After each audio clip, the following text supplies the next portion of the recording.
Welcome back to Views with Hughes, Jennifer News. This is Jerome Hughes, and the story of the hour. Disney is facing more legal issues. Okay, so this time it's with an employee who is alleging that a former executive of the company assaulted her a few years ago. Okay, so let me know your thoughts about this in the comments below. Also, be sure to include any additional thoughts you might have with this particular topic. If you enjoyed all the content out there, go ahead, subscribe to the channel, click the notification so that way you'll be notified of future uploads and updates. All right, so Bob Iger, we all know that, he's actually trying to go ahead and get the board situated, trying to get more people on it so that way he can go up against Nelson Peltz and be able to deal with him.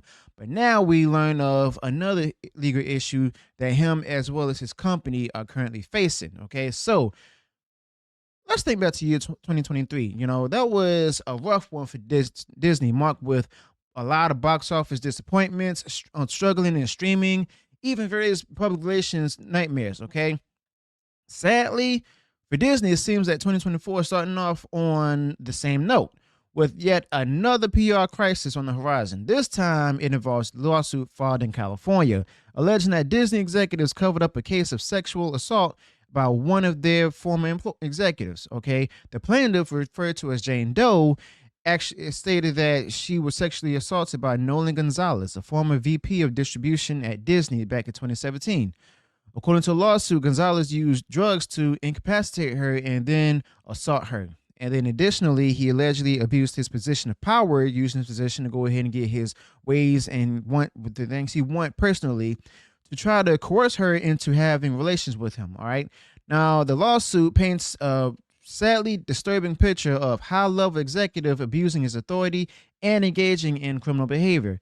Now, what makes this case particularly troubling is the accusation that Disney management was aware of Gonzalez's misconduct, but repeatedly refused to take appropriate action.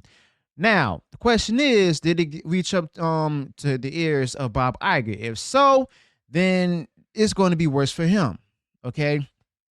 The complaint did suggest that the management turned a blind eye to several complaints against Gonzalez, creating an environment where he could harass women with impunity. Now, the lawsuit contends that Disney's motivation for covering up Gonzalez's behavior was financial, as he generated valuable revenue for the company. So right now, we see a classic case of something that was brought up against somebody who harassed another, assaulted an employee of the company using his power as to go ahead and protect himself, and even the company itself isn't doing anything about it nor addressing the complaint because of the simple fact that he's actually done a lot of good for the company, and if they let him go, then it's going to be hard for them to replace him with someone else that's able to get the job done like he did, if not better. But if you ask me, not addressing the issue immediately is worse than having to let him go and fire somebody else, because you're going to be sued or facing a lawsuit like now against the said victim. All right. Now, it's also worth noting that this lawsuit comes at a time where Disney's faced criticism for its handling of allegations and controversies. In some instances, Disney acted swiftly, firing and terminating individuals over, lighter allegations. But in this case, where the allegations involve one of their own executives, the company has been accused of a cover-up. Now, the accuser also claims that she was not Gonzalez's first victim and that his history of sexual misconduct was well known within the company. Now, allegedly, Disney discouraged women from coming forward, as it appeared that management accepted such conduct as part of the entertainment industry. So in other words, they stated that, all of this is part of the industry where, there's going to be those who are in higher ups or executive levels going ahead and do these things, and nothing should be done to them. Okay, kind of like the way like different actors and actresses were treated and stuff from other companies. For example, like Nickelodeon, where Dan Schneider was accused of doing things to those who are underage actors and actresses on the set. Okay. But the thing is, with this, it's going to be some great consequences. Okay. There was a time where people won't face consequences back then and everything. But now, in an age of, Me Too or post Me Too, whatever you want to call it, you have more standing. People have more standing of actually going ahead, get this out there and have it put forward.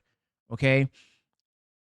But the thing is, in this case with Disney, the company who champions stuff as being a steward of inclusion, diversity, isn't really living up to it if they're going ahead and cover up the different things that's happening to women.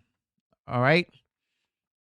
Now, this assertion where management accepted such conduct as a part of the entertainment industry raises questions about the company's culture and whether it prioritizes profits over safety and well-being of its employees. We already see that with this use of virtue signaling with political ideas as well as biases in their movies. So one can't really trust them on handling different things to protect its employees. Furthermore, the lawsuit alleges that Disney retaliated against the plaintiff by demoting her after she reported the assault. Now, this alleged retaliation was suggests a troubling pattern of behavior within the company, where those who speak out against the wrongdoing face adverse consequences.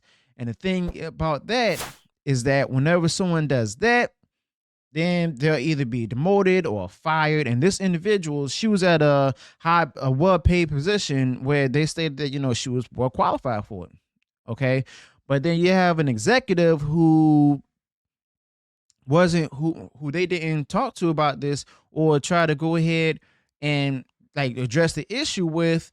He's continuing with this, not only with her, because remember, she wasn't the first one to face this. There was like a few other employees that this happened to as well. All right. And the thing is, he's not going to face consequences. The company will, because of the fact that, they decided to go ahead and sweep it on the rug and move on, and then decide to go ahead and demote the woman who's the Jane Doe in his lawsuit to a lower position. Okay. As the legal battle unfolds itself, it will be interesting to see how Disney responds. Now, discovery, the process of collecting evidence and information, may shed light on the allegations and whether there's any truth to them at this time.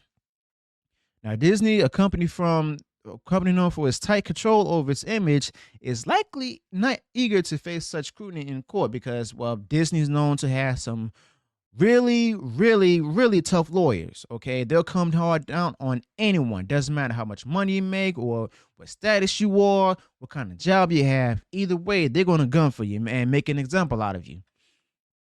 Now, Disney's legal troubles in 2024 have kicked off with a disturbing lawsuit alleging a cover-up of sexual assault by a former executive. Now, the case raises questions about the company's handling of misconduct allegations, and whether it prioritizes financial interests over the well-being of its employees.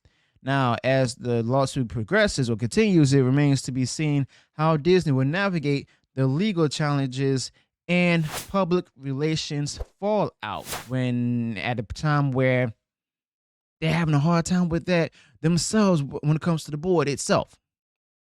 Okay. Bob Iger, he's faced with a lot right now. Okay.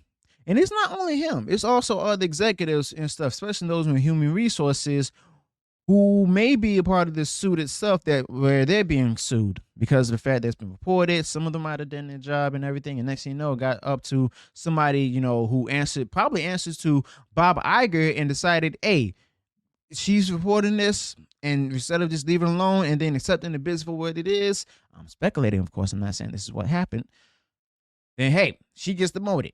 All right. But the fact of the matter is she's still working for the company. Okay. This, like, what's happened to her left some emotional scars. Those usually outweigh the physical scars because physical scars take shorter time to heal. The emotional scars and psychological scars, well, they take longer to heal. And guess what?